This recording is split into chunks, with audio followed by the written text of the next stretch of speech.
Hello, and welcome to day 4 of the 12 Days of Christmas. I'm Mimi Fotz, and this is Hello from the Van.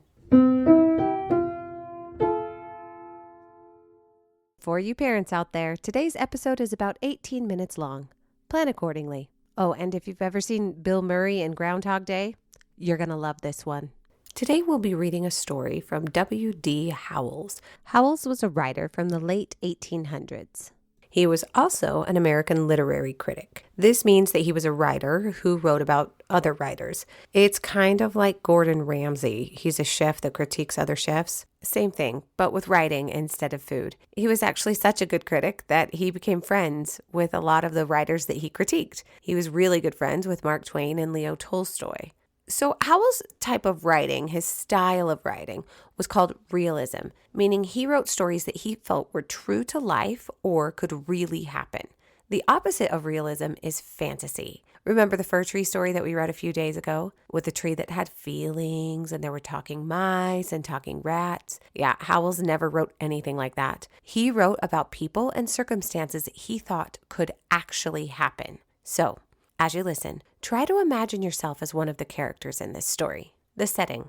The year is 1892 on the East Coast of the United States. We are inside a grand home with a big front room, a spacious library, and wooden furnishings all around. It's November, and the chill of fresh snow outside is kept at bay by the large fires in the great rooms. This is Christmas every day.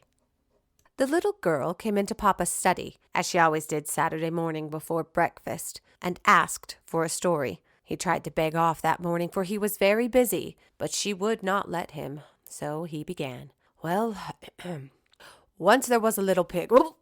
She put her hand over his mouth and stopped him at the word. She said she had heard little pig stories till she was perfectly sick of them. Well, what kind of story shall I tell then? He said. About Christmas. It's getting to be the season. It's past Thanksgiving already, she said. It seems to me, her papa argued, that I've told as often about Christmas as I have about little pigs. No difference. Christmas is more interesting.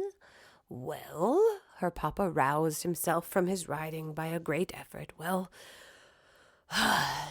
then I'll tell you about the little girl who wanted it to be Christmas every day in the year. How would you like that? First rate, said the little girl, and she nestled into comfortable shapes in his lap, ready for listening. Very well, then. This little pig. Ow! Ow! What are you pounding me for? Because you said little pig instead of little girl. How should I know what the difference is between a little pig and a little girl that wanted it to be Christmas every day? Papa, said the little girl warningly, if you don't go on, I'll give it to you. And at this, her papa darted off like lightning and began to tell the story as fast as he could. Well, once there was a little girl who liked Christmas so much that she wanted it to be Christmas every day in the year. And as soon as Thanksgiving was over, she began to send postal cards to the old Christmas fairy to ask if she mightn't have it. But the old fairy never answered any of the postals, and after a while the little girl found out that the fairy was very particular and wouldn't notice anything but letters, not even correspondence cards and envelopes, but real letters on sheets of paper and sealed outside with a monogram, or your initial, anyway. So then she began to send her letters, and in about 3 weeks, or just the day before Christmas it was, she got a letter from the fairy saying that she might have it Christmas every day for a year, and then they would see about having it longer. The little girl was a good deal excited already, preparing for the old-fashioned, once-a-year Christmas that was coming the next day. And perhaps the fairy's promise didn't make such an impression on her as it would have made at some other time. She just resolved to keep it to herself and surprise everybody with it as it kept coming true. And then it slipped out of her mind altogether. She had a splendid Christmas. She went to bed early so as to let Santa Claus have a chance at the stockings, and in the morning she was up the first of anybody and went and felt them and found hers all lumpy with packages of candy and oranges and grapes and pocketbooks and rubber balls and all kinds of small presents, and her big brothers with nothing but the tongues in them, and her young sisters with a new silk umbrella, and her papas and her mammas with potatoes and pieces of coal wrapped up in tissue paper. just as they had every Christmas. Then she waited around till the rest of the family were up, and she was the first to burst into the library when the doors were open and took the large presents laid out on the library table, books and portfolios and boxes of stationery and breastpins and dolls and little stoves and dozens of handkerchiefs and inkstands and skates and snow shovels and photography frames and little easels and boxes of watercolors and Turkish paste and nougat and candied cherries and dollhouses and waterproofs and the big Christmas tree, lighted and standing in a wastebasket in the middle. She had a splendid Christmas all day.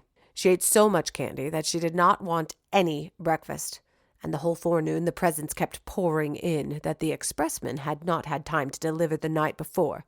And she went round, giving the presents she had got for other people, and came home and ate turkey and cranberry for dinner, and then plum pudding and nuts and raisins and oranges and more candy, and then went out and coasted and came in with a stomachache, crying, and her papa said he would see if his house was turned to that sort of fool's paradise another year, and they had a light supper, and pretty early everybody went to bed cross. Here the little girl pounded her papa in the back again. "Well, how? What now? Did I say pigs?" "You made them act like pigs." "Well, didn't they?" "No matter. You oughtn't to put it in a story." "Very well. I'll take it all out." Her father went on. The little girl slept very heavily, and she slept very late, but she was wakened at last by the other children dancing round her bed with their stockings full of presents in their hands. "What is it?" said the little girl, as she rubbed her eyes and tried to raise up in bed. "Christmas, Christmas, Christmas!" they all shouted, and waved their stockings. "Nonsense! It was Christmas yesterday." Her brothers and sisters just laughed. "We don't know about that. It's Christmas today anyway. You come into the library and see." Then, all at once, it flashed on the little girl that the fairy was keeping her promise, and her year of Christmases was beginning. She was dreadfully sleepy, but she sprang up like a lark that had overeaten itself and gone to bed cross, and darted into the library. There it was again, books and portfolios and boxes of stationery and breastpins. "You needn't go over it, Papa. I guess I can remember what the list was from here," said the little girl. And there was the Christmas tree blazing away, and the family picking out their presents, but looking pretty sleepy, and her father perfectly puzzled, and her mother ready to cry. "I'm not sure I don't see how I'm to dispose of all these things," said her mother, and her father said it seemed to him that they had something just like it the day before, but he supposed he must have dreamed it. This struck the little girl as the best kind of joke, and so she ate so much candy she didn't want any breakfast, and went round carrying presents, and had turkey and cranberry for dinner, and then went out and coasted and came in with a, "Papa!" "Well, what now?" "What did you promise, you forgetful thing?" Oh, yes. Well, the next day, it was just the same thing, over again, but everybody was getting crosser, and at the end of the week's time, so many people had lost their tempers that you could pick up lost tempers anywhere. They were perfectly strewed across the ground. Even when people tried to recover their tempers, they usually got somebody else's, and it made for a dreadful mix. The little girl began to get frightened, and keeping the secret all to herself, she wanted to tell her mother, but she didn't dare to, and she was ashamed to ask the fairy to take back her gift. It seemed ungrateful, and she thought she would try to stand it, but she hardly knew how she could, for a whole year. So it went on, and it was Christmas on St. Valentine's Day, and Washington's birthday, just the same as any day. And it didn't skip even the 1st of April, though everything was counterfeit on that day, so at least there was a little relief. After a while, coal and potatoes began to be awfully scarce. So many had been wrapped up in tissue paper to fool papas and mamas with. Turkeys got to be about $1,000 apiece. "Papa!" "Well, what? You're beginning to fib?" "Well, fine then. They were $2,000 apiece then." And they got to passing off almost anything for turkeys. Half-grown hummingbirds and even rocks out of Arabian Nights, because the real turkeys were so scarce. And cranberries? Woo! Well, they ask a diamond apiece for cranberries. All the woods and orchards were cut down for Christmas trees, and where the woods and orchards used to be, it looked just like a stubble field with the stumps. And after a while, they had to make Christmas trees out of rags, and stuff them with bran like old-fashioned dolls. But there were plenty of rags because the people got so poor, on account of buying presents for one another, that they couldn't get any new clothes, and they just wore the old ones to tatters. They got so poor that everybody had to go to the poorhouse, except the confectioners and the fancy storekeepers and the picture book sellers. Oh, and the postman. And they all got so rich and proud that they could hardly wait upon a person when he came to buy. It was perfectly shameful. After it had gone on about 3 or 4 months, the little girl, whenever she came into the room in the morning and saw those great, ugly, lumpy stockings dangling at the fireplace and the disgusting presents around everywhere, used to just sit down and burst out crying. In 6 months, she was perfectly exhausted. She couldn't even cry any more. She just lay on the lounge and rolled her eyes and panted. After about the beginning of October, she took to sitting down on dolls wherever she found them, French dolls or any kind. She hated the sight of them so, and by Thanksgiving, well, she was crazy and just slammed her presents down across the room. By that time, people didn't carry presents around nicely anymore. They flung them over the fence or through the window or anything, and instead of running their tongues out and taking great pains to write "Dear Papa" or "For dear Mama" or "Brother" or "Sister" or "Susie" or "Sammy" or "Billy" or "Bobby" or "Jimmy" or "Jenny" or whoever it was, and troubling to take the spelling right, and then signing their names and "Christmas 1800," like they used to write in the gift books. "Take it, you horrid thing," is what they'd say, and then they'd go and bang it against the front door. Nearly everybody had built barns to hold their presents, but pretty soon the barns overflowed, and then they used to let them lie out in the rain or anywhere. Sometimes the police used to come and tell them to shovel their presents off the sidewalk, or they would arrest them. "Papa, I thought you said everybody had gone to the poorhouse," interrupted the little girl. "They did go at first," said her papa. "But after a while, the poorhouses got so full they had to send people back to their own houses. They tried to cry when they got back, but they couldn't make the least sound." "Why couldn't they?" said the little girl. "Because they had lost their voices saying Merry Christmas so much. Did I tell you how it was on the 4th of July? "No. How was it?" And the little girl nestled closer in expectation of something uncommon. "Well, the night before, the boys stayed up to celebrate, as they always do, and fell asleep before 12 o'clock, as usual, expecting to be awakened by fireworks and cannon. But it was nearly 8 o'clock before the first boy in the United States woke up, and then he found out what the trouble was. As soon as he could get his clothes on, he ran out of the house and smashed a big cannon torpedo down on the pavement. But it didn't make any more noise than a damp wad of paper. And after he tried about 20 or 30 more, he began to pick them up and look at them. Every single firework was a big raisin. Then he just streaked it upstairs and examined his firecrackers and toy pistol and $2 collection of fireworks and found that they were nothing but sugar and candy painted up to look like fireworks. Before 10 o'clock, every boy in the United States found out that his 4th of July things had turned into Christmas things. And then they just all sat down and cried. They were so mad. There are about 20 million boys in the United States, and so you can imagine what a noise they made. Some men got together before night with a little powder that hadn't turned into purple sugar yet, and they said that they would fire off one firework. But the firework burst into 1,000 pieces, for it was nothing but rock candy, and some of the men nearly got killed. The 4th of July orations all turned into Christmas carols, and when anybody tried to read the Declaration, instead of saying, "When in the course of human events it becomes necessary," he was sure to sing, "God rest ye merry gentlemen." It was perfectly awful. The little girl drew a deep sigh of satisfaction. "And how was it at Thanksgiving?" Her papa hesitated. "Well, I'm almost afraid to tell you. I'm afraid you'll think it's wicked." "Well, tell it anyway," said the little girl.